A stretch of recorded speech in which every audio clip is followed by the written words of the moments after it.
Revision का एक तरीका ये भी है कि आप उन क्वेश्चंस को फिर खुद से ट्राई करना शुरू करिए और आंसर्स को किनारे करके खुद से करिए।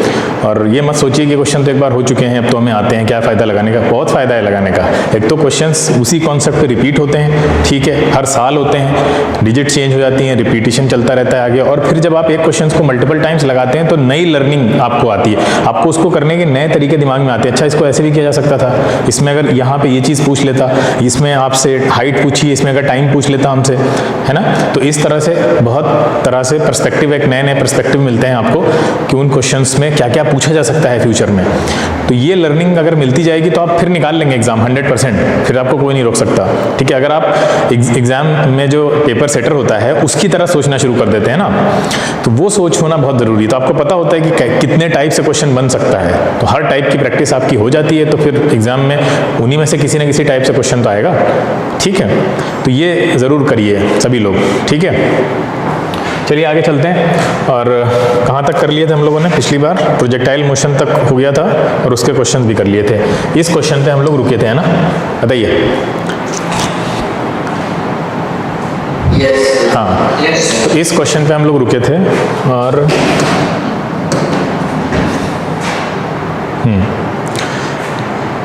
कह रहा था a body is projected with velocity v1 from point A से एक बॉडी प्रोजेक्ट की गई है ऊपर। फिर क्या कह रहा है? नहीं, ये यहाँ, हाँ यहाँ पे रुक गए थे। हाँ, तो फिर कह रहा है कि बी, एक ये है ए जिसको v1 वेलोसिटी से भेजा गया है, बी को v2 वेलोसिटी से भेजा गया है। फिर क्या कह रहा है? दोनों जब कोलाइड करेंगे, मिलेंगे आकर कहीं यहीं पे, यहाँ पे कहीं आके दोनों मिल रहे हैं, ठीक है, सपोज करते हैं, तो उनकी वेलोसिटीज का रेशियो पूछ रहा था हमसे, है ना, ठीक है। अब आप एक बात देखिए, पहले ए के ऊपर आते हैं। तो ए अगर यहाँ पे पहुंचेगा तो यहाँ पे पहुंच के ए की जो v1 वाली मतलब जो वर्टिकल कंपोनेंट होगा वो तो 0 हो जाएगा, क्योंकि इसके लिए मैक्सिमम हाइट है ना। और हॉरिजॉन्टल तो जो यहाँ पे होगा वही होगा ना वहाँ पे। यहाँ पे कितना होगा हॉरिजॉन्टल बताइए? u cos 30 होगा, है?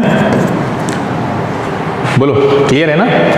तो वही यहाँ पे भी होगा, ठीक है। चलिए अब v1 के पास यहाँ पे क्या होगा आपका? u cos 30 होगा। तो यहाँ पे तो वर्टिकल वेलोसिटी इसकी 0 हो रही है, तो यहाँ पे तो हमें कोई काम की नहीं है। अब हम आते हैं v2 पे। v2, ये जो b है, ध्यान से सभी बच्चे सुने, ये जो b पे है क्या? तो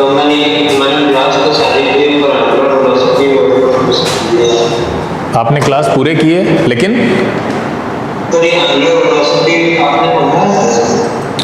यहाँ पे एंगुलर वेलोसिटी कहाँ लग रही है?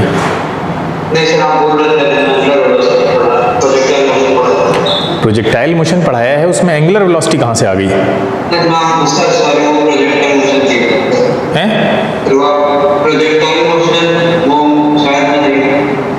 आपने नहीं किया प्रोजेक्टाइल? क्या नहीं सुन, क्या नहीं बेटा, क्या नहीं सुन पाए आप? प्रोजेक्टाइल मोशन आपको समझ में नहीं आया, ये बोल रहे हैं आप? अच्छा, क्या नाम है आपका? अंशुमान। आपने रिकॉर्डिंग देखी? तो उसके लिए मुझे क्या करना पड़ेगा आपको कि आप रिकॉर्डिंग देख लें? मतलब नहीं, मुझे क्या करना पड़ेगा कि आप रिकॉर्डिंग देख लें? इसके लिए मैं आपकी कैसे मदद करूं, बताएंगे?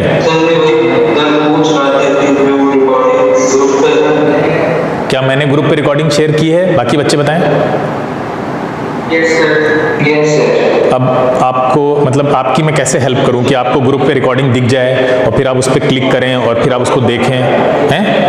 बोलो, क्या जिस दिन एनटीएससी की क्लास होती है 99% उसी दिन रिकॉर्डिंग शेयर हो जाती है ना बेटा? सभी लोग बताएं।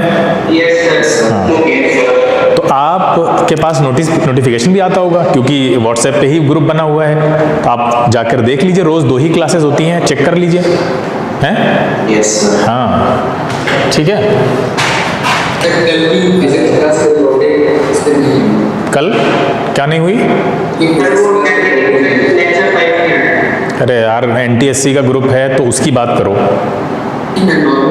तो नॉर्मल क्लासेस की बातें यहाँ क्यों कर रहे हो? वो नॉर्मल क्लासेस है ना उसके लिए, करने के लिए। हम यहाँ नॉर्मल क्लासेस की कोई बात करने के लिए नहीं है, 1 घंटा हमारे पास है, हम और दुनिया भर की बातें करेंगे यहाँ। नॉर्मल क्लास में मिलेंगे ना हम लोग, फिर पूछेगा जो कुछ पूछना है, ठीक है? क्या है, क्या बात चल रही होती है, कहाँ से कहाँ पहुँचाते हो तुम लोग। हाँ, तो यहाँ देखिए, ये हम लोग बात कर रहे थे कि ये जो आपका रिकॉर्डिंग देखिए, प्रोजेक्टाइल मोशन का हमने लास्ट क्लास में बोला था, रिकॉर्डिंग देखिए, उसके बाद कोई चीज़ फिर भी क्लियर नहीं होती तो पूछिए आके, कितनी बार रिपीट करते रहते हैं इसको। यहाँ देखिए, यहाँ पे आपके पास वर्टिकल वेलोसिटी 0 हो रही है, तो यहाँ से कोई रिलेशन नहीं मिल रहा है। अब एक चीज़ देखें हम लोग, यहाँ बी पे जो V2 है, बी से जब ऊपर जाएगा, यहाँ पे ध्यान से देखो, V2 वेलोसिटी से कोई पॉइंट बी से ऊपर जा रहा है, तो इसको यहाँ से यहाँ पहुँचने में, यहां से यहां पहुंचने में और यहां से यहां जब कोई ए से इतनी ही हाइट पे जा रहा होगा तो एक ही बात है ना, बोलो भाई, यहां से आप ऊपर जाएं या यहां से उतनी हाइट गेन करें, एक ही चीज है, बोलो सेम होगी ना। हाँ, तो इसका मतलब ये, अब यहाँ की अगर हमको पता चले कि यहाँ की कितनी है, बताइए, अगर आप यहाँ से जा रहे होते ऊपर तो आपकी कितनी होती वेलोसिटी, हम पढ़ चुके हैं कितनी होती है यहाँ पे भाई, वर्टिकल कंपोनेंट लेंगे ना यहाँ पे हम, कितना है वर्टिकल कंपोनेंट यहाँ पे, V1 sin 30। हाँ, इसका मतलब V2 बराबर होना चाहिए V1 sin 30 के। कितना हो जाएगा बताइए, V2 is equal to V1 sin 30 कितना होता है 1/2। तो इन दोनों के बीच में क्या रिलेशन बना, किसका किसका निकालना है हमको, V2 by V1, तो V2 V1 को नीचे ले लेते हैं, इज इक्वल टू 1/2। ये देखिए आपका आंसर आ गया। बहुत ज़्यादा शॉर्टकट तरीका है ये करने का इसको, अगर आप थोड़ा लॉजिक कॉमन सेंस यूज़ करें तो बहुत जल्दी आप इसका आंसर निकाल लेंगे, क्योंकि हॉरिजॉन्टल कंपोनेंट तो कोई यहाँ पे रोल प्ले ही नहीं कर रहा है, आपको बस यही देखना है कि उनको दोनों को सेम हाइट गेन करनी है। ठीक है, क्लियर है, आगे चलें। ठीक है, नेक्स्ट क्वेश्चन 0.5 आएगा, ठीक है, 1/2 0.5 आंसर हो जाएगा इसका। कह रहा है the path of a projectile as seen from another projectile, बताइए, तो बहुत आसान है।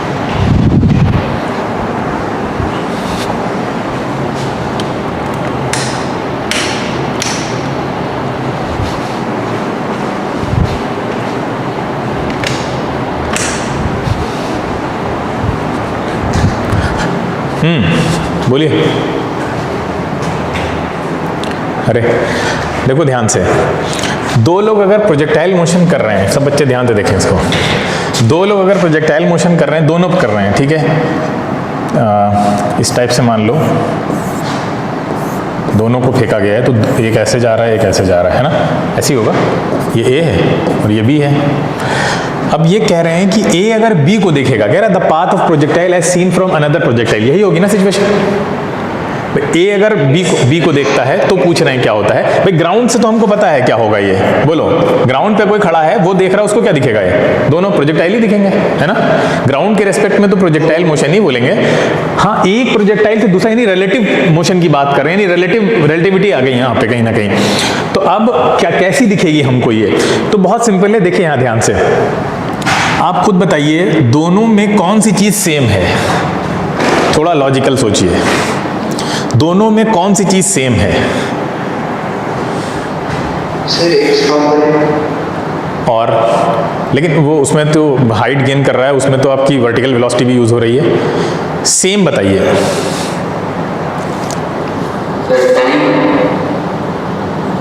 tan कोई जरूरी नहीं है। अच्छा, अभी जितनी इंफॉर्मेशन आपके पास अवेलेबल है उसमें से आप आंख बंद करके क्या बोल सकते हैं कि दोनों में क्या सेम होगा? एक ही पाथ पे चलेंगे। लेकिन उसको हम कैलकुलेशन में नहीं ला सकते ना, बताइए क्या सेम है, क्या सेम होगा? थीटा। क्या बोल रहे हो बेटा, आवाज सही से, थीटा यानी एंगल है। हाँ, और कोई बताएगा कुछ? एक चीज है जो बहुत बेसिक है, आप लोग मिस कर रहे हैं, पोजीशन। पोजीशन बोल रहे हैं, क्या बोल रहे हैं कुछ? टाइम। टाइम कहाँ से सेम निकाल लोगे तुम? मतलब उस टाइम तो बहुत सारे फैक्टर पर डिपेंड करेगा, कितनी वेलोसिटी है, कितनी डिस्टेंस कवर कर रहे हैं, बहुत सारी चीजें हैं। क्यों, रीजन? बिल्कुल सही, शाबाश, very good. Acceleration due to gravity जो लग रहा होगा, दोनों के पास सेम है ना, जी जी बोलो। अरे कॉमन सी बात है, बट प्रोजेक्टाइल मोशन में acceleration due to gravity same होगा दोनों का, ठीक है, दोनों कितनी वेलोसिटी से चल रहे हैं उससे कोई फर्क नहीं पड़ने वाला। बात समझ में आ रही है? अब वेलोसिटी तो अलग होंगी, मान लो इसकी v1 है, इसकी v2 है, तो v1 cos theta, v1 cos theta, v1 sin theta, v2 cos theta, v2 sin theta, ये सब अलग हो सकती हैं। एक्सेलरेशन सेम होगा। अब एक बात बताइए, दोनों सेम डायरेक्शन में है, ठीक है, ये इधर जा रहा है, ये इधर है, मतलब देख रहे हैं जो उसको। अगर आप यहाँ पे रिलेटिविटी लगाएंगे, सब लोग फिर ध्यान से सुने, रिलेटिविटी लगाएंगे तो क्या करेंगे? माइनस करते हैं, माइनस करेंगे ना वेलोसिटीज को आपस में। अगर रिलेटिव वेलोसिटी निकालनी हो तो माइनस करेंगे। बोलो भाई, अगर इसके पास u1 है, इसके पास आपकी u2 है, ठीक है, इनिशियली, फिर v1 v2 कुछ भी है मान लेते हैं, हम कहते हैं कोई भी है वेलोसिटीज दोनों के पास, ठीक है, कोई फर्क नहीं पड़ता ये सब, तो माइनस करेंगे ना रिलेटिव निकालने के लिए। हाँ, माइनस करेंगे, माइनस करके कुछ आएगी, ठीक है, क्या आएगी नहीं पता है, लेकिन एक बात बताओ, जब माइनस करेंगे तो एक्सेलरेशन तो जीरो हो जाएंगे, रिलेटिव एक्सेलरेशन जीरो होगा, बिल्कुल ऑब्वियस सी बात है, रिलेटिव एक्सेलरेशन जीरो हो जाएगा। अच्छा, अगर कोई बॉडी का एक्सेलरेशन जीरो है, इसका क्या मतलब होता है?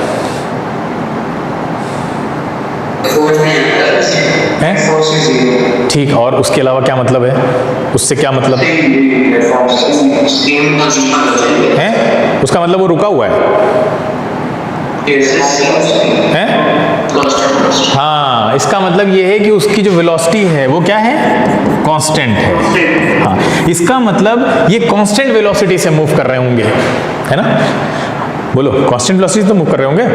अब एक बात उनको बताइए, बिल्कुल बेसिक सी चीज़ है, मोशन में पढ़ा है कि अगर कोई कांस्टेंट वेलोसिटी से मूव करता है तो उसका पाथ कैसा होता है? ऑब्वियस ही बात है, और किसी पाथ में अगर आप जरा भी टर्न होगा कहीं पे तो एक्सेलरेशन आ जाएगा, है ना? हाँ, तो क्या आंसर होगा? Straight line. स्ट्रेट लाइन के अलावा कुछ हो ही नहीं सकता। जब भी रिलेटिविटी का यहाँ कॉन्सेप्ट लगेगा, एक दूसरे को वो रिलेटिविटी के साथ देखेंगे तो वो क्या पाएंगे? एक दूसरे को कांस्टेंट वेलोसिटी के साथ मूव करता हुआ पाएंगे, और कांस्टेंट वेलोसिटी के साथ आप जब कभी भी किसी को मूव करता हुआ पाते हैं तो वो कैसी दिखती है आपको? स्ट्रेट लाइन में। बात समझ में आ रही है? बोलिए। हाँ, तो इसका आंसर हो जाएगा आपका स्ट्रेट लाइन। चलते हैं आगे। नेक्स्ट क्वेश्चन है, a monkey on a porch 20 metre high drops a coconut directly above your head as you run with a speed of 1.5 metre per second beneath the porch, how far behind you does the coconut hit the ground? जिनका हो गया बताएं। देखिए, monkey यहाँ पे बैठा हुआ है, ठीक है, मंकी जो है वो यहाँ पे बैठा है और यहाँ से ये कोकोनट को नीचे फेंकेगा, ठीक है।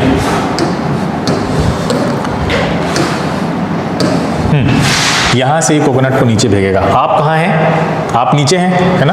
यहाँ है ना आप? बोलिए, आप यहाँ हैं और यहाँ से आप इस डायरेक्शन में जाएंगे। कितनी स्पीड कितनी है आपकी? 1.5 मीटर पर सेकेंड। अब ये कह रहे हैं कि कितना पीछे आपके गिर रहा है। देखो, पीछे गिरेगा ये तो नो डाउट है, क्योंकि आप आगे जा रहे हैं। क्लियर है ना भाई? हर 1 सेकेंड के बाद आप यहाँ पहुँच जाएंगे 1.5 मीटर आगे।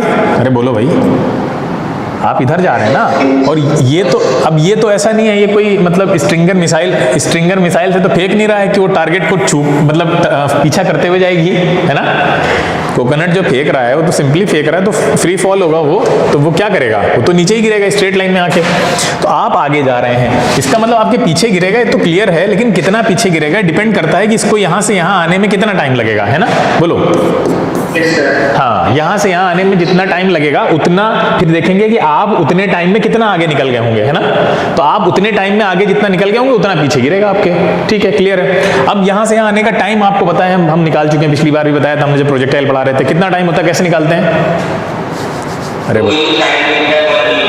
देखो, आपको जब यहाँ पे जैसे u बाई जी, तो u बाई जी यहाँ नहीं लगने वाला है, ठीक है। फिर कैसे निकालेंगे टाइम, बताइए। तो उससे तो h निकलेगा। हाँ, h दिया हुआ है हमें, तो एक फॉर्मूला ये वाला होता है ना, 2h/g वाला रूट में, याद है? ये डायरेक्ट याद होने चाहिए कुछ फॉर्मूले, उसी से निकाला है हमने, जो आप लोगों को याद है। 2h/g यानी 2 × 20/g को 10 ले लीजिए आप, कितना आएगा? 2 सेकेंड। 2 सेकेंड में आप कितना, 2 सेकेंड में आप आगे कितना चले जाएंगे? 1 सेकेंड में 1.5, अगले सेकेंड में फिर 1.5, यानी टोटल कितना? 3, है ना। जब वो नीचे आएगा तो आप 3 मीटर आगे चले जाएंगे, क्लियर है ना। चलें आगे, बोलिए।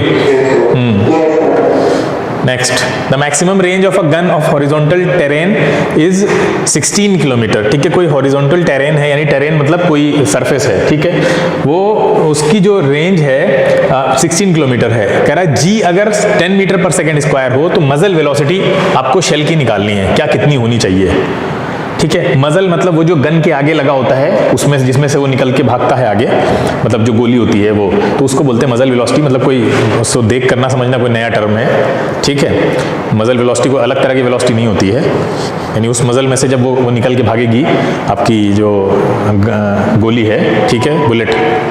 तो बताइए मैक्सिमम रेंज। अब देखिए रेंज का फॉर्मूला बता दो खाली पहले।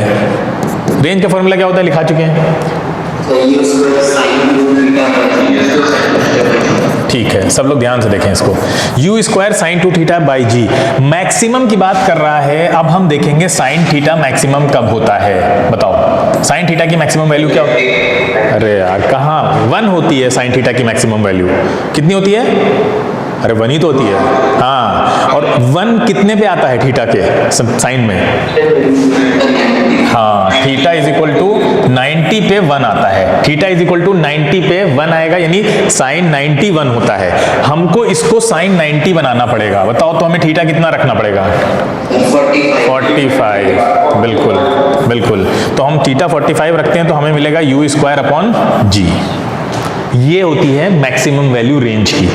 आपसे क्या कह रहा है? 16 किलोमीटर और क्या है, रेंज दे रखी। निकाल लीजिए यहाँ से, क्या निकल के आ जाएगा हमारे पास? u निकल आएगा। अब u निकाल लीजिए यहाँ से, तो रेंज 16 हो जाएगी। u स्क्वायर अपॉन जी कितना है? 10। तो u की वैल्यू कितनी आ जाएगी हमारे पास u स्क्वायर की? अच्छा, ये हमें किलोमीटर में है ना। हाँ 16 किलोमीटर है, तो 16 किलोमीटर को कितना, किस में चेंज कर लेते हैं हम? हाँ नहीं, मीटर में चेंज कर लेते हैं खाली। सेकंड वो तो दे ही रखा है अलग से। तो 16 किलोमीटर को मीटर में चेंज करिए, कितना हो जाएगा? 16,000।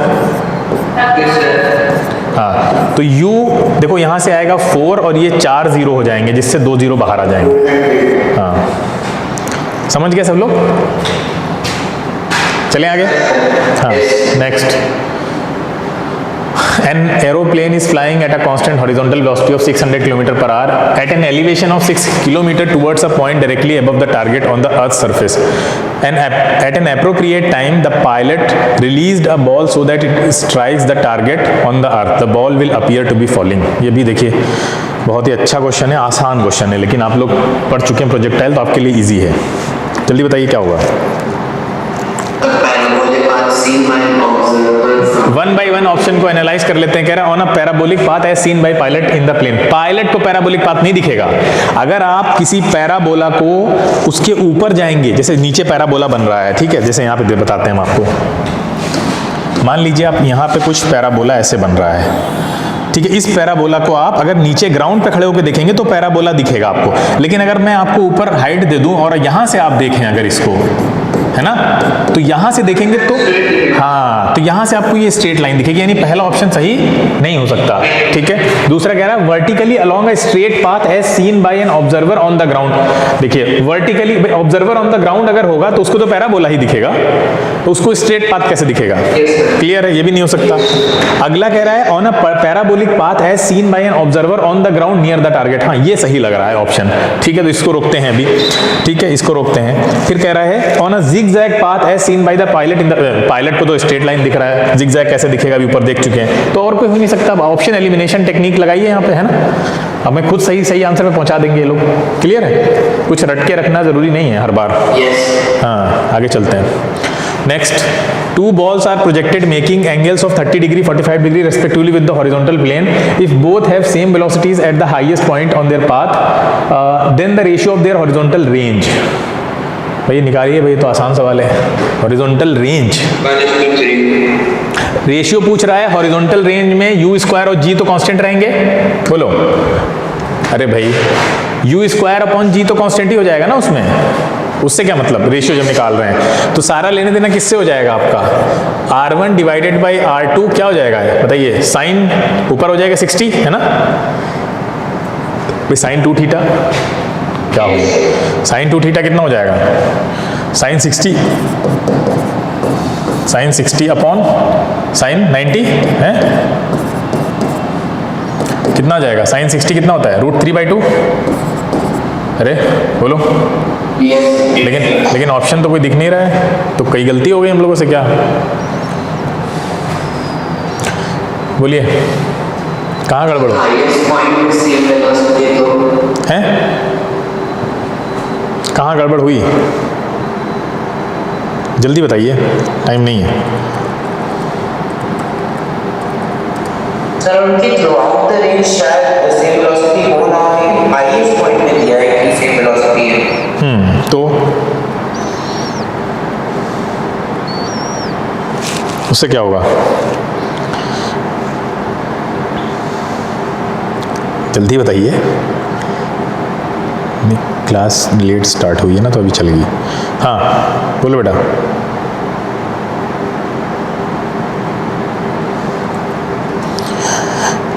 जिन लोगों ने किया है वो क्या बता रहे हैं, वो तो बोलेंगे कुछ।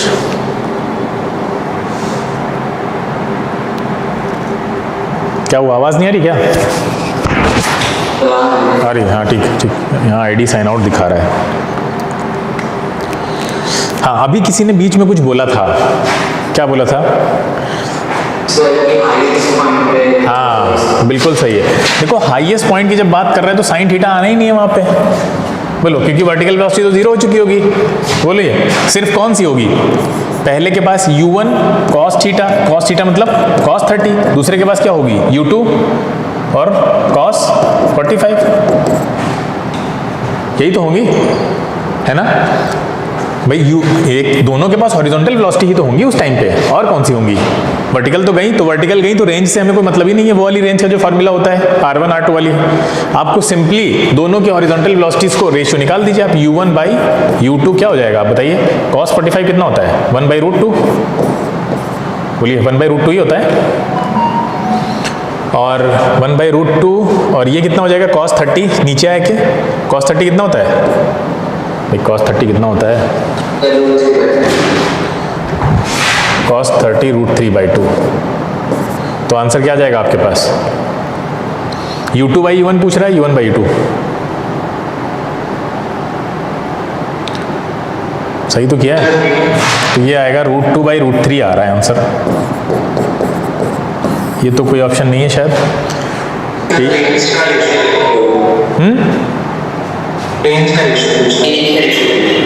अच्छा रेंज का रेशियो पूछ रहा है, तो अब निकाल लेंगे यहाँ से या नहीं? लेकिन यही आएगा सेम, क्योंकि बाकी सारी चीज़ें कांस्टेंट होंगी। तो ये आंसर यहाँ पे गड़बड़ लिखा हुआ होगा, इसको सही करना है। ये आंसर होगा आपका √2/√3। भाई वो रेंज यही हो जाएगी ना आपकी, और क्या होगी? वर्टिकल वेलोसिटी उतने टाइम आपके पास कुछ होगी ही नहीं, तो यही रेंज हो जाएगी आपके पास, सेम है। मतलब यहाँ पे रेंज से मतलब यही है कि ये हॉरिजॉन्टल वेलोसिटीज का रेशियो पूछ रहा है आपसे बेसिकली। ठीक है, इसको आप वेलोसिटी समझिए। ठीक है, क्लियर? लॉजिकल क्वेश्चन था कि आपको यहाँ पे मैक्सिमम हाइट जब गेन हो रही है तो वहाँ पे आपकी वर्टिकल वेलोसिटी 0 हो जाएगी, जबकि रेंज के फॉर्मूले में आप जो वर्टिकल वेलोसिटी निकालते हैं, मतलब रेंज जो निकालते हैं, उसमें साइन थीटा का टर्म आता है। ठीक है, तो वो तो 0 ही होगा, वहाँ पे तो कुछ उसका यूज ही नहीं है। तो सिंपली आपको दोनों की हॉरिजॉन्टल वेलोसिटीज को इक्वल कर देना था, तो उनका रेशियो निकल आता आपके पास। ठीक है, आगे चलते हैं। Next question. हाँ ये क्वेश्चन अच्छा है। हाँ बोलो। सर पिछले वाले का आंसर 1/√3 कैसे आ जाएगा? कहाँ से आएगा बताइए जरा।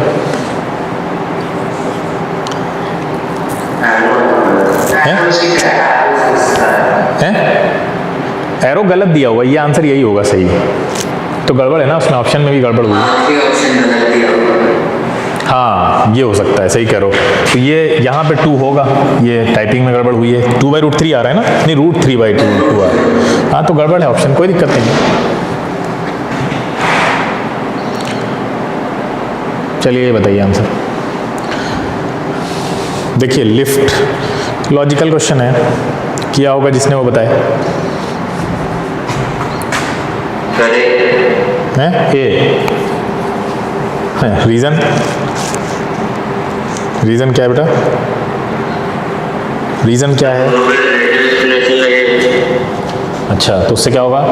तुमने ए क्यों बोला?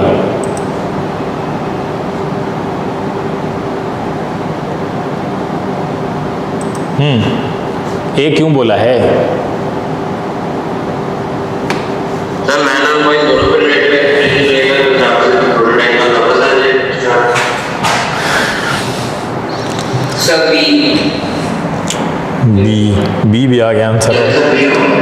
देखो यहाँ ध्यान से, लिफ्ट जो है, ये लिफ्ट में आप मूव कर रहे हैं, इनक्लोज जार में है, आप यहाँ पे खड़े हुए हैं, ठीक है। आपने क्या किया, एक कॉइन लिया, उस कॉइन को टॉस कर दिया, ठीक है। इस कॉइन को आपने टॉस किया, ये कॉइन ऊपर जा रहा है। पहले जब आपने टॉस नहीं किया था तो दोनों लोग मतलब नीचे आ रहे थे, कितने एक्सेलरेशन के साथ? फ्री फॉल कर रहे थे क्या? हाँ, क्यों? क्वेश्चन खुद ही कह रहा है फ्री फॉल कर रहे थे, है ना? क्वेश्चन खुद ही कह रहा है फ्री फॉल कर रहे थे। फ्री फॉल कर रहे थे, फ्री फॉल में कितना होता है हमारे पास? 9.8, हम जानते हैं सभी लोग। हाँ, अब यहाँ पे देखिए, आप भी कर रहे थे और लिफ्ट भी कर रही थी साथ में आपके, है ना? लिफ्ट, हाँ, ठीक है। अब आपने इसको टॉस कर दिया। इसको टॉस करने का मतलब ये है कि आपने ऊपर की तरफ इस पे फोर्स लगाया, बोलो। Yes sir. फोर्स लगाया तो एक्सेलरेट किया उसको कुछ ना कुछ ऊपर जाने के लिए, है ना? एक्सेलरेट किया आपने तो ये ऊपर जाएगा, एक्सेलरेशन के साथ जाता जाएगा और छत आके इसको रोक लेगी यहाँ पे, है ना? बोलो भाई, लिफ्ट के फाड़ के तो नहीं निकल जाएगा, आपने कोई बंदूक से तो मारा नहीं है नीचे से, है ना? तो वो वहाँ पे रुक जाएगा। क्यों रुक जाएगा? क्योंकि ये जो लिफ्ट है वो नीचे भी आ रही है, कितने से? 9.8 मीटर पर सेकेंड स्क्वायर से। ये ऊपर इसलिए गया क्योंकि आपने इसको 9.8 मीटर पर सेकेंड स्क्वायर से ज्यादा का एक्सेलरेशन दिया। बोलो, तभी तो ऊपर गया यार, तभी तो ऊपर गया। हाँ, अब ये ऊपर जा रहा था और यहाँ पे लिफ्ट ने क्या किया? बोलिए, रोक दिया इसको आके, यानी बैलेंस आउट कर गई ना वो। भाई इसके कुछ एक्सेलरेशन को उसने बैलेंस आउट कर दिया होगा, नहीं कर दिया होगा? 9.8 मीटर पर सेकंड से तो बैलेंस आउट कर दिया होगा उठा के, लेकिन बाकी का जो एक्स्ट्रा उसके पास फोर्स या एक्सेलरेशन जो भी कहिए वो रहा होगा, उसकी वजह से उसके पास टेंडेंसी होगी ना अभी भी ऊपर जाने की। कॉमन सेंस बेस्ड है। लिफ्ट नीचे आ रही है, उस पे जाके ये चिपक गए, लेकिन वो उसको उसके ऊपर जो लिफ्ट का सीलिंग है वो उसके ऊपर जो फोर्स लगा रही है या एक्सेलरेशन लगा रही है वो 9.8 मीटर पर सेकंड वाला ही होगा ना, क्योंकि वो उसी से नीचे आ रही थी। तो और नीचे से जो ऊपर जा रहा है तो जब वो उससे टकराएगा तो वो सिर्फ 9.8 मीटर पर सेकंड को बैलेंस कर देगी वो, लेकिन उससे ज्यादा का जितना एक्सेलरेशन होगा उसकी टेंडेंसी अभी भी ऊपर जाने की रहेगी, लेकिन ऊपर फाड़ के तो निकल नहीं जाएगा। तो क्या होगा? क्या होगा? अरे चिपका रहेगा, सिंपल सी चीज है, चिपक जाएगा ऊपर जाकर। तो लॉजिकल क्वेश्चन था, अगर आप इसको थोड़ा सा दिमाग लगा के सॉल्व करते तो हो जाता, और कुछ इसमें कोई कॉम्प्लिकेशन था ही नहीं। सेकंड ऑप्शन हो जाएगा, स्टिक कर जाएगा रूफ से। फिर कह रहा है when a ceiling fan is switched off its angular velocity falls to half while it makes 36 rotations. How many more rotations will it make before coming to rest? Assume uniform angular retardation. ठीक है, क्या assume करना है? अच्छा, मतलब uniform angular retardation हो रहा है, ये एज्यूम करना है। बताइए भाई, किया हो तो चलो हम करा देते हैं इस क्वेश्चन को, थोड़ा सा नया कॉन्सेप्ट पे है। आप सोचिए, आप सब जानते हैं u होता है आपका इनिशियल वेलोसिटी है, बोलो यही होता है ना। u को हम इनिशियल वेलोसिटी बोलते हैं, v को फाइनल वेलोसिटी बोलते हैं। फार्मूला लगाते हैं v square minus u square is equal to 2as। इसमें सारे टर्म आप जानते हैं? अरे बोलो भाई। हाँ, ये सारे टर्म लीनियर मोशन के लिए होते हैं, वन डायमेंशनल मोशन। हाँ, अब मोशन अगर एंगुलर हो जाए तो टर्म कैसे बदलते हैं ये देखिए पहले ध्यान से। देखिए, अगर मोशन एंगुलर हो रही है यानी एंगल चेंज हो रहा है, अब डिस्टेंस, लीनियर डिस्टेंस चेंज नहीं हो रही है, एंगुलर डिस्टेंस चेंज हो रही है। ठीक है, अब एंगल चेंज होते हैं। ठीक है, कोई भी पार्टिकल है, ठीक है, यहाँ पे था मान लीजिए ए पोजीशन पे, तो अब वो मूव कर रहा है ए बी सी, ठीक है, डी ई, ठीक है, एफ और बैक टू ए। तो वो क्या चेंज कर रहा है? बोलिए, ये एंगल चेंज कर रहा है ना। यहाँ θ1 होगा, यहाँ θ2 रहा होगा, ये θ3 रहा होगा, ये θ4 रहा होगा, एंड सो फॉर। ठीक है, आगे जाएंगे आप तो वो चेंज होता चला जाएगा। तो ये जो मूव करता है तो इसके पास जो वेलोसिटी होती है वो लीनियर नहीं होती, एंगुलर होती है। एंगुलर वेलोसिटी को हम लोग ओमेगा से लिखते हैं, लास्ट टाइम में बताया था हमने आपको, है ना। और यहाँ पे जो डिस्प्लेसमेंट होता है वो थीटा के टर्म में हो रहा है, ठीक है, डिस्प्लेसमेंट। तो यहाँ पे डिस्प्लेसमेंट को हम एस नहीं लिखते हैं, डेल्टा थीटा लिखते हैं। डेल्टा मतलब चेंज, थीटा मतलब थीटा में जो चेंज आ रहा है। बोलिए क्लियर है? और बदल रहे हैं, देखिए टर्म बदल रहे हैं। यहाँ पे जब वो मूव करेगा सर्कुलर पाथ पे तो एक्सेलरेशन भी होगा उसके पास, ऑब्वियस सी बात है, नहीं होगा? बिल्कुल होगा। तो यहाँ पे जो एक्सेलरेशन होगा वो लीनियर नहीं होगा, ये वाला लीनियर एक्सेलरेशन है, ठीक है, लीनियर एक्सेलरेशन है। यहाँ पे एंगुलर एक्सेलरेशन होगा तो उसको हम अल्फा से लिखते हैं। ये तीन टर्म आप समझिए, ये एंगुलर वेलोसिटी है, यानी जिसको हम यहाँ पे v से और u से लिखते थे वो यहाँ पे ओमेगा से लिखी जाती है, ठीक है, एक ही होती है, दो नहीं होती। मतलब इनिशियल फाइनल लिखना है तो i और f से बनाना पड़ेगा, ओमेगा i ओमेगा f, ठीक है।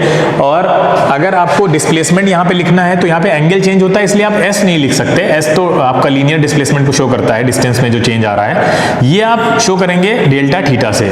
और यहाँ पे जो एक्सेलरेशन जिसको a से शो करते थे आप लीनियर में, यहाँ पे अल्फा से शो करेंगे एंगुलर में। इतना क्लियर है जो हमने बोला? हैं? एक बार बेटा रिकॉर्डिंग देख लेना, काफ़ी क्वेश्चन कराने हैं और जो है वो टाइम हमारे पास काफ़ी कम है, ठीक है। आगे चलते हैं हम लोग। देखो हम यहाँ, अगर इसको हम यहाँ पुट करें इस इक्वेशन में तो कुछ इस तरह आएगा, ओमेगा फाइनल का स्क्वायर माइनस ओमेगा इनिशियल का square is equal to 2 alpha delta theta. बताओ सही लिखा है? हाँ सही लिखा है। अब आते हैं क्वेश्चन पे लौट के। क्वेश्चन कह रहा था व्हेन अ सीलिंग फैन को अगर हम स्विच ऑफ कर देते हैं तो उसकी angular velocity falls to half, ठीक है, आधी हो जाती है। आधी का मतलब ये है कि पहले आपकी इनिशियली कितनी रही होगी ओमेगा, फिर फाइनल कितनी हो जाती है ओमेगा बाई 2, है ना। हाँ तो जरा इसमें वैल्यू रखें, ये हो जाएगी आपकी फाइनल ओमेगा बाई 2 का स्क्वायर माइनस ओमेगा का स्क्वायर इज इक्वल टू कितना हो जाएगा, बोलो बेटा? 2 अल्फा। हाँ डिस्प्लेसमेंट में कह रहा है 36 रोटेशन। अब सब लोग ध्यान से सुने मेरी बात। एक रोटेशन ए से चलेंगे आप ऐसे ऐसे ऐसे ऐसे, दोबारा फिर ए पे आ जाएंगे। एक रोटेशन ना, बोलो एक रोटेशन में कितना एंगल मूव होता है? 360। हाँ, और 360 को रेडियन में कितना लिखते हैं? हाँ, तो 360 डिग्री इज इक्वल टू 2 पाई। इसका मतलब एक रोटेशन में 2 पाई एंगल मूव हुआ है, तो 36 रोटेशन में कितना एंगल मूव होगा? 36 इंटू 2 पाई, ये होगा ना, बोलो इतना सही है? इतना ही होगा। हाँ, अब हमें ये बताओ कि यहां से हम क्या अल्फा की वैल्यू निकाल सकते हैं? बिल्कुल निकाल सकते हैं। अल्फा की वैल्यू क्या आएगी यहां से, जरा निकाल के बताएं बच्चे। ओमेगा के टर्म में आएगी, नो डाउट। क्या आएगी? ओमेगा और पाई के टर्म में आएगी। जल्दी बताओ जल्दी।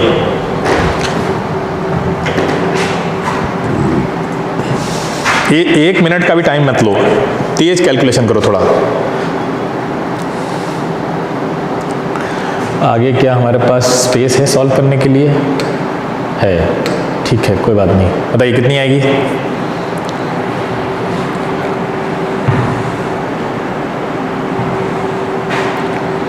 यार बहुत टाइम ले रहे हो यार, मतलब इतनी सी इक्वेशन सॉल्व करने में इतना टाइम लग रहा है।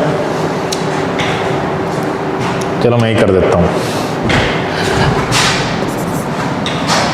देखिए आगे है भी, इसी पे आएगा, रे स्पेस नहीं है अनफॉर्चुनेटली। चलो वहाँ ऊपर करते हैं।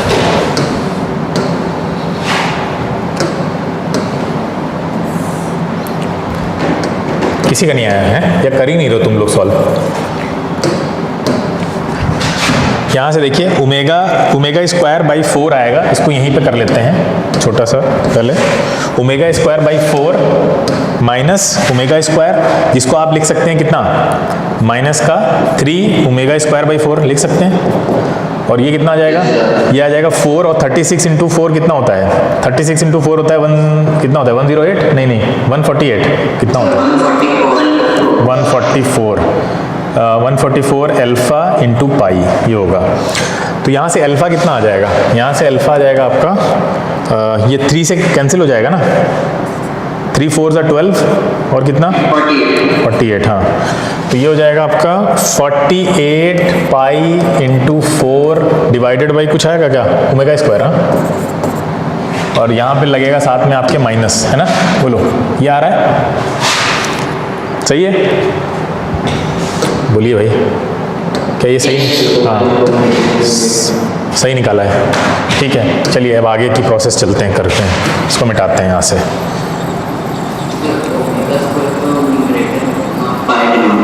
हैं? क्या है, गलत है? गलत है ना कुछ? ओमेगा ऊपर होगा, ओमेगा स्क्वायर डिवाइडेड बाई कितना होगा? 192 पाई है माइनस में।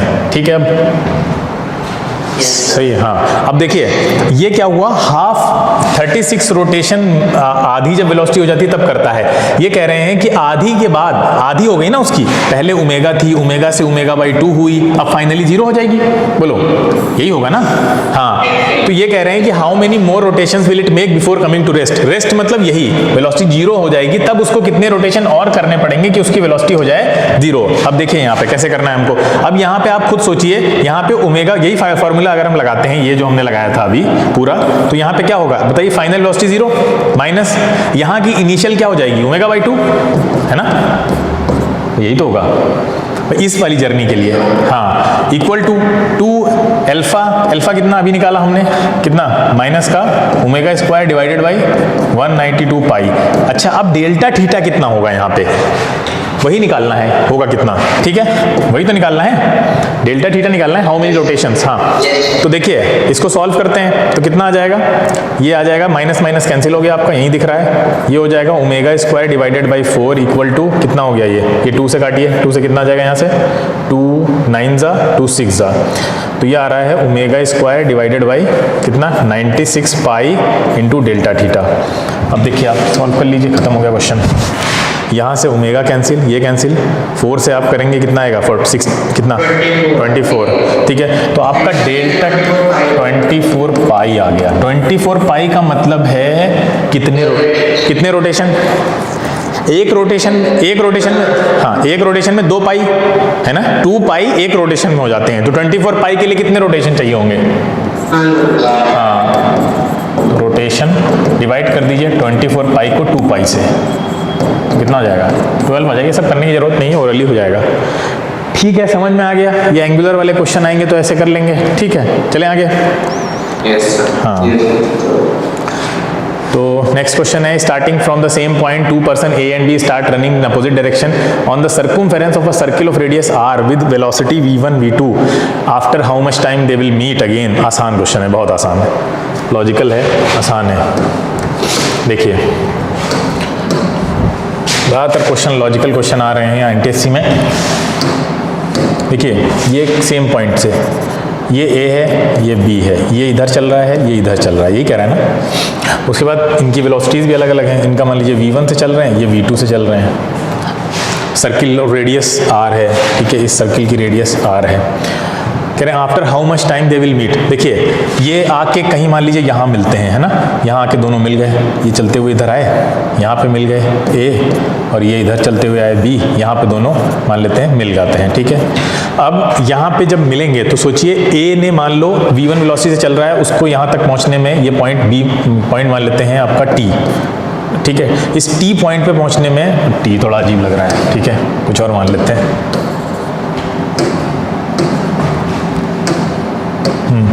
इसको मान लेते हैं आपका पॉइंट है Q। ठीक है, तो क्या हो गया है, Q पॉइंट है। Q पॉइंट तक A को पहुंचने में कितना टाइम लगेगा, या कितनी डिस्टेंस कवर करेगा AQ डिस्टेंस कितनी हो जाएगी?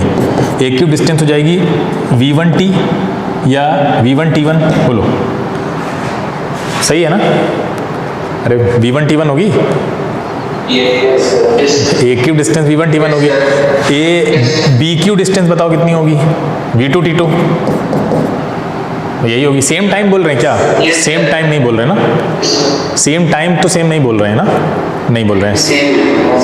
यस, टाइम सेम होगा। हाँ, टाइम ही तो देखना है हमें, तो टाइम सेम होगा क्या दोनों को? सेम टाइम में कुछ डिस्टेंस को, तो इसको भी T मान लेते हैं, इसको भी T मान लेते हैं, खत्म, ये हो गया। अब आप ये बताइए कि जो टोटल डिस्टेंस इन्होंने कवर की वो कितनी होगी? बिल्कुल सही, 2 पाई कैपिटल R। तो हम क्या लिख सकते हैं, V1t plus V2t equal to 2 pi R। नहीं लिख सकते? अरे भाई इधर की इतनी डिस्टेंस प्लस इधर की मिलके बनेगी तो 2 पाई R ही ना। तो t की वैल्यू यहाँ से क्या आ जाएगी आपके पास, 2 pi R divided by V1 plus V2,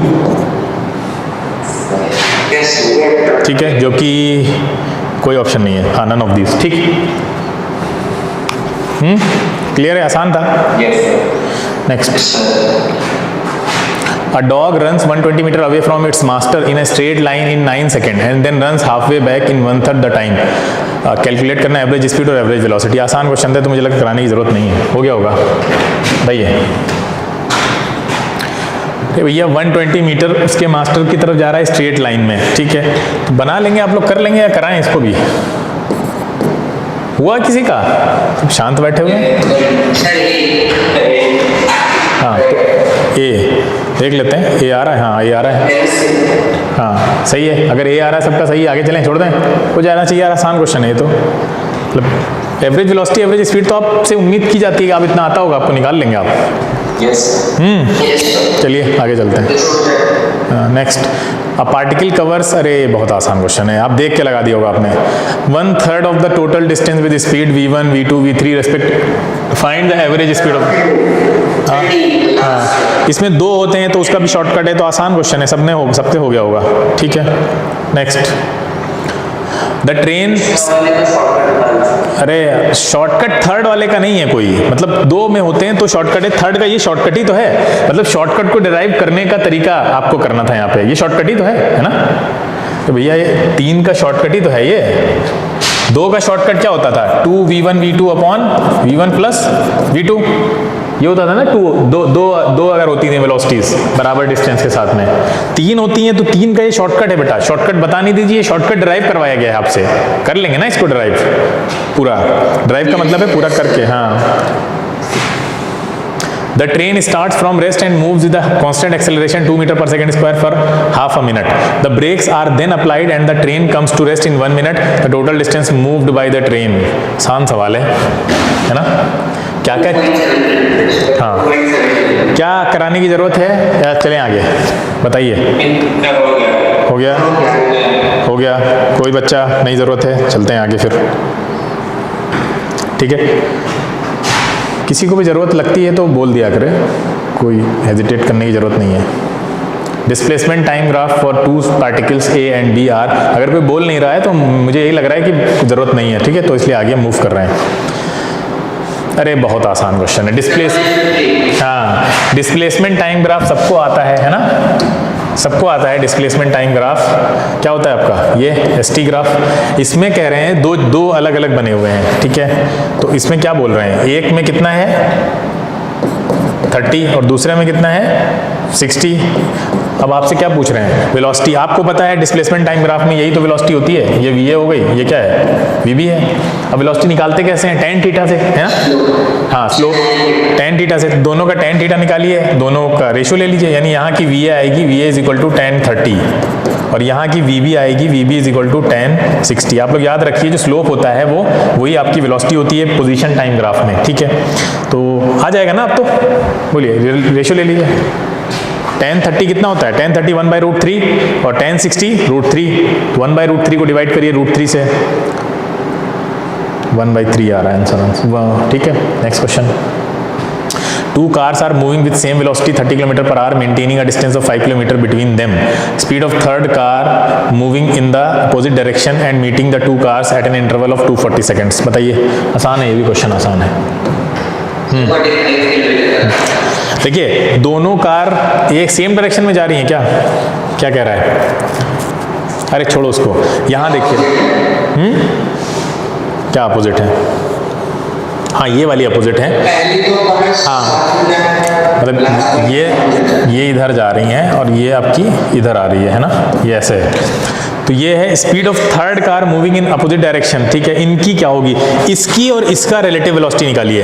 तो इसकी वेलोसिटी अगर v मान लेते हैं तो रिलेटिव वेलोसिटी इसकी आ जाएगी 30 + v, बोलो, इक्वल टू डिस्टेंस कितनी है इनके बीच की 5, यही है ना भाई, 5 ही तो है, अपॉन और क्या दे रखा है 240 सेकेंड। 240 सेकेंड को आपको आवर में चेंज करना पड़ेगा। आवर में कैसे चेंज करेंगे? 240 सेकेंड को डिवाइडेड बाई 60 इंटू 60, 60 इंटू 60, बस कैलकुलेट कर लो, आंसर आ जाएगा। कितना आ रहा है? कैलकुलेट करिए, आंसर आ जाएगा आपका। तो यहाँ से आप देख रहे हैं ये तो 4 लग जाएगा और ये इसको आप ऊपर भेज दीजिए, बल्कि इसको भी कैंसिल करिए, 15 आएगा ना, ये 15 ऊपर चला जाएगा। तो ये हो जाएगा 30 plus v is equal to 75, तो v इज इक्वल टू 45। समझ गए? सेम डायरेक्शन में आ रही है ना, तो वेलोसिटीज माइनस हो जाती हैं, रिलेटिव वेलोसिटी, और अपोजिट डायरेक्शन में रिलेटिव वेलोसिटी ऐड हो जाती हैं। सब बच्चों को समझ में आ गया? आगे चलें। अगला क्वेश्चन है, a driver driving a truck at a constant speed of 20 metre per second suddenly saw a parked car ahead of him by 95 metre. एक ड्राइवर है जो आपका ट्रक चला रहा है, ठीक है, वो देख रहा है कि आगे एक कार आपकी पार्क्ड है, ठीक है, एक कार है जो आगे आपकी इस तरह से पार्क्ड है। फिर वो कार और उसके बीच की जो डिस्टेंस है वो है 95। हाँ, फिर कह रहे हैं ये जो स्पीड है इनकी 20 मीटर पर सेकेंड है, 20 मीटर पर सेकेंड स्पीड है। फिर ये जब देखता है इसको, तो इसके पास ये मौका है कि ये अगर कुछ टाइम के बाद भी, ये बहुत इंपॉर्टेंट टर्म लिखा हुआ है, उसने वो ट्रक चला रहा था, उसने देखा अरे कुछ दूरी पर एक कार खड़ी हुई है, तो उसके पास अभी टाइम है कि कुछ टाइम के बाद, कितना टाइम है नहीं पता, कुछ टाइम के बाद अगर वो इतना रिटार्डेशन लगा दे, यानी इतने रिटार्डेशन से ब्रेक दबा दे अगर वो, तो एक्सीडेंट को अवॉइड किया जा सकता है। और एक्सीडेंट को अवॉइड कर दिया गया, ये भी बता रहे हैं ये, ठीक है। तो एक्सीडेंट को अवॉइड कर दिया गया, लेकिन पूछ रहे हैं रिएक्शन टाइम बताइए। अब आप लोग पहले सुनिए, रिएक्शन टाइम कहते किसको है? रिएक्शन टाइम इसको कहते हैं कि जितने टाइम में आपको रिएक्ट करना है, यानी वहां से अगर आपने ब्रेक लगाया तो फिर गाड़ी जाके उससे पहले रुक जाएगी। अगर आपने उसमें देर कर दी, यानी ब्रेक लगाने में, एक्शन लेने में देर कर दिया आपने, तो फिर गाड़ी लड़ जाएगी। तो वो जो एक्शन लेने का टाइम होता है, एक्शन लेने से पहले पहले का जो टाइम है आपके पास कि इस टाइम तक आप एक्शन ले सकते हैं, उसी को रिएक्शन टाइम बोलते हैं। कितने टाइम में आप रिएक्ट करते हैं, कितनी जल्दी आप ब्रेक पे पैर दबाते हैं, अपना डिसाइड कर लेते हैं कि अब मुझे रोकना है, उसको बोलते हैं रिएक्शन टाइम। वो पूछ रहे हैं ये। तो देखिए उसके लिए हमें क्या निकालना पड़ेगा कि मान लो जिस टाइम पे इसने कार को देखा, सब लोग ध्यान से सुने, जिस टाइम पे इसने कार को देखा अगर उसी टाइम पे ये ब्रेक दबा दे तो उसको कितना टाइम लगेगा उसकी गाड़ी को रुकने में, ठीक है। पहले हम ये निकालें, तो बताइए कितना टाइम लगेगा अगर ये भाई साहब अभी ब्रेक को दबा दें। तो टाइम हम कैसे निकाल सकते हैं? हमारे पास क्या फॉर्मूला है टाइम निकालने का? हाँ, u प्लस 80। तो फाइनल वेलोसिटी तो 0 हो जाएगी वहां तक पहुंचने में। अभी वेलोसिटी कितनी है? 20। बोलो, अब ब्रेक दबाएंगे तो माइनस मिलेंगे इसको। कितने का रिटार्डेशन है? 2.5 का इंटू टी। टी कितना आ जाएगा बताइए? अगर ये अभी ब्रेक लगाएं तो इनके पास आ जाएगा 8 सेकेंड। देखिए दिख रहा होगा आपको, निकाल लेंगे। ये है 0 यहाँ लगेगा, 25 8 200 होता है। क्लियर है? बोलो, अगर ये अभी ब्रेक मार दें जब भी इन्होंने देखा है तो इनकी गाड़ी 8 सेकेंड के बाद रुक जाएगी। क्या बात सही है? समझ में आ रही है? बोलिएगा। हाँ, इनकी गाड़ी 8 सेकेंड के बाद रुक जाएगी। चलो रुक गई, लेकिन 8 सेकेंड के बाद इनकी गाड़ी कितनी डिस्टेंस आगे मूव करके रुकेगी वो भी तो पता होनी चाहिए कि कितनी डिस्टेंस आगे जाके रुकेगी गाड़ी उनकी। तो 8 सेकंड में कितनी डिस्टेंस चल रही होगी, जरा ये निकालते हैं। कैसे निकालते हैं फॉर्मूला डिस्टेंस का? कौन सा लगेगा? हाँ, v square minus u square वाला फॉर्मूला लगा देते हैं। तो ये होगा v square minus u square is equal to 2as। तो v तो 0 ही होगा, है ना? तो v 0 होगा, माइनस u कितना होगा? 400, है ना? और 2a कितना? a तो वही 0.25 इंटू एस। बताओ भैया कितनी डिस्टेंस चलेगी? 80। देखो 80 आ रहा मुझे लग रहा है। 2.5 टू द 5 8, हाँ 80 मीटर। इसका मतलब ये अगर अभी ब्रेक मारें तो इनकी गाड़ी जो है वो आगे यहाँ पे आके कहीं ट्रक रुक जाएगा 80 मीटर पे। और इनके पास स्कोप कितना रहेगा फिर? कितना स्कोप है अभी भी?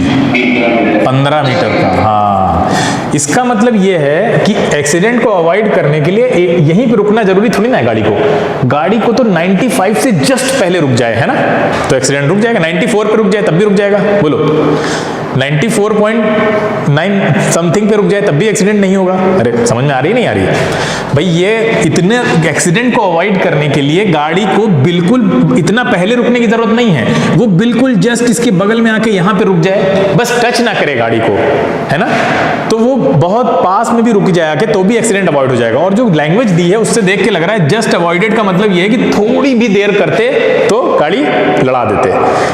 बात समझ में आ रही है नहीं आ रही है? इसका मतलब ये है कि ये जो 15 मीटर की जो डिस्टेंस अभी भी बची है, ये डिस्टेंस कवर करने में टाइम कितना लगेगा इनको? अगर मान लीजिए ये डिस्टेंस भी कवर करनी होती तो कितना टाइम लगता, बताओ कितना टाइम लगता? अरे भैया ये डिस्टेंस भी अगर एक्स्ट्रा डिस्टेंस कवर करनी होती और स्पीड तो यही रहेगी ना 20 वाली, मान लो ये रुके नहीं होते और ये भी डिस्टेंस इनको कवर करनी होती तो कितना टाइम लगता भाई? 15/20 यही लगता ना? 20 मीटर पर सेकेंड से चल रहे थे, ये 15 भी कवर करने थे, तो 20/50 तो कितना टाइम लगता? ये लगता आपके पास 2 7 2 5 0.75, हाँ 0.75 सेकेंड और लगते और ये भी कवर कर लेते ये, है ना। इसका मतलब ये है कि अगर ये 0.75 सेकेंड तक ब्रेक लगाने का काम स्टार्ट ना करें और टाइम ले लें तो भी एक्सीडेंट को रोक सकते हैं? नहीं रोक सकते। अरे ऑब्वियस सी बात है, इतने टाइम में ये 15 मीटर कवर करते हैं और इनको टोटल 95 से जस्ट पहले रुकना है ना, तो 95 से जस्ट पहले रुकना है तो 15 मीटर को चलने का जो एक्स्ट्रा एफर्ट है वो ये अवॉइड कर सकते हैं। क्यों चलें एक्स्ट्रा? नहीं चलेंगे। बात समझ में आ रही है नहीं आ रही है? बोलिए।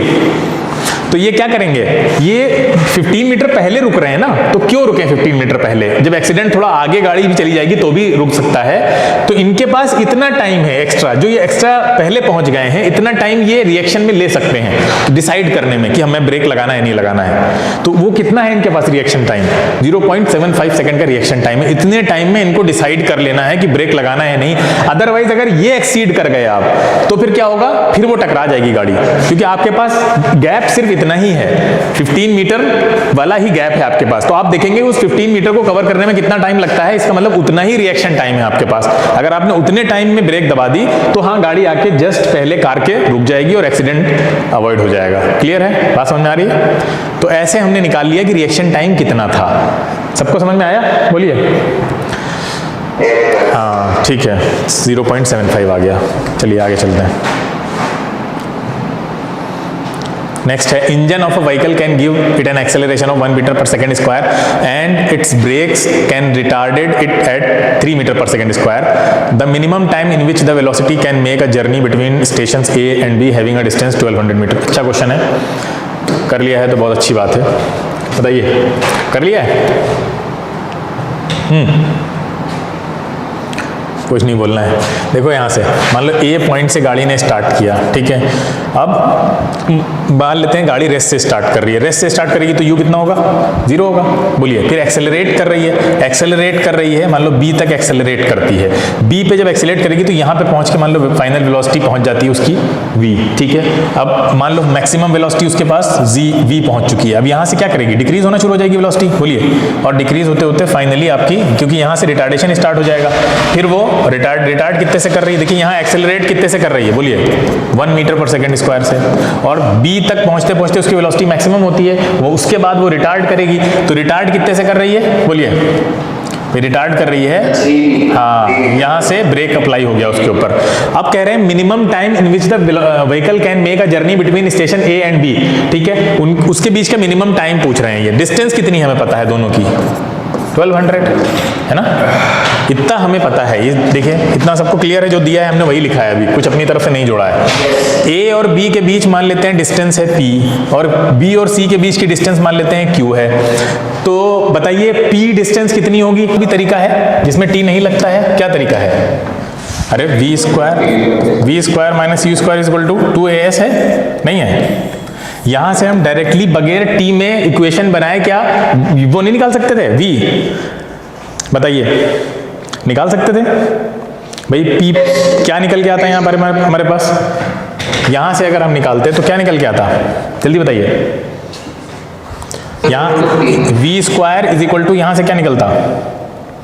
2a और s कितना हमने माना है? p मान लिया था, तो p की वैल्यू यहां से निकलती v स्क्वायर बाई 2।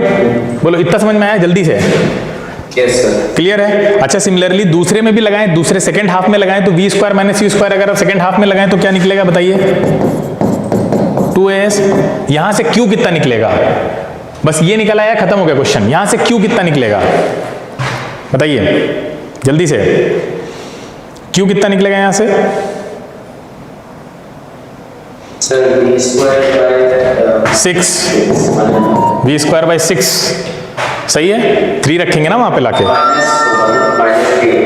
माइनस कैसे होगा भाई? माइनस कैसे होगा? क्योंकि यहाँ पे फाइनल वेलोसिटी आप 0 कर देंगे ना, तो इधर भी ये वाली वेलोसिटी लेंगे ना, यहाँ पे ये वाली, तो इसका, अरे इसका माइनस कैंसिल आउट हो जाएगा ना, ये भी तो सोचिए। हाँ, दोनों माइनस होगा, लेकिन एक माइनस दूसरे को कैंसिल आउट कर देगा, ऑब्वियस सी बात है। क्लियर है? अब आप सब जानते हैं P प्लस Q कितना होता है? 1200, बोलो, है ना? अब आप रख दीजिए, हाँ अब आप रख दीजिए दोनों की वैल्यूज, कितना आ जाएगा? v स्क्वायर बाई 2 प्लस कितना? v square by 6 is equal to 1200। अब जल्दी से बताओ 20 कितना आ जाएगा यहाँ से? अब तो सिंपल हो गया क्वेश्चन, कोई कुछ नहीं बचा यहाँ से। ये कितना होगा? 2 3 6 4v स्क्वायर होगा, और यहाँ कितना? एलसीएम 6 लिया आपने तो 6 उधर चला गया, तो 4 3 12। ठीक है, तो यहाँ से v स्क्वायर, यहाँ से कितना आएगा? 1800। v स्क्वायर 1800 आ गया, बोलो। v स्क्वायर 1800 आ गया हमारे पास। हाँ, अब हम T1 T2 आराम से निकाल लेंगे दोनों से। v पता चल गया ना हमको, डिस्टेंस भी पता है, तो T1 T2 निकालेंगे, T1 T2 को ऐड कर देंगे, आंसर आ जाएगा हमारे पास। बस यही एक हमारे पास जो क्वेश्चन था, ये दोनों में अलग अलग आप लगा दीजिए, v is equal to u plus 80, यहाँ पे भी लगा दीजिए और यहाँ पे भी लगा दीजिए। T1 T2 निकल आएगा, दोनों को ऐड कर देंगे। बोलो, आज कौन सी क्लास होगी? शेड्यूल